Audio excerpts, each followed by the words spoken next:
மக்களே அடுக்கலையை போய் பாரு, என்ன தூசியும் குப்பை மேடுமா இருக்கு தெரியுமா? அடுக்களை சுத்தமா இருந்தாதான் நம்ம நோய் நொடி இல்லாம இருக்கலாம். இல்ல இதெல்லாம் சொல்லப்படாதல்ல உன் பொண்டாட்டிக்கிட்ட. வந்த உடனே இந்த மாமியார் மொமெண்ட ஸ்க்ரூ கொடுக்க ஆரம்பிச்சாச்சு.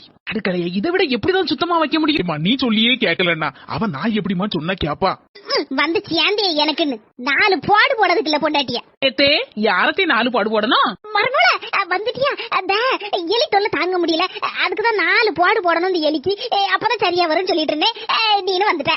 ஆமாத்தே, நீங்க சொன்ன மாதிரி ஒரு எலி, வயசான எலித்தே, ரொம்ப பாடாப்படுத்துது. 4 பாடு போடலாம்னா நானும் நினைக்க கையில சிக்க மாட்டேங்கத்தே. சிக்குச்சு சின்ன பின்னமாயிரும். இந்த அடுக்காலை எல்லாம் கொஞ்சம் சுத்தமா வச்சானா டீ, அதுக்கு ஒரு சூப்பரான ஐடியா இருக்குங்க. நான் சொல்லுதேன். ஐடியாவை சொல்லு வருமோல. காலையில காபில இருந்து நைட் டின்னர் வரைக்கும் எல்லாத்தையும் ஆன்லைன்ல ஆர்டர் பண்ணி திம்போத்தே. அப்பதான் நீங்க சொன்ன மாதிரி அடுக்கால அப்படியே கண்ணாடி மாதிரி பளபளன்னு இருக்கும்.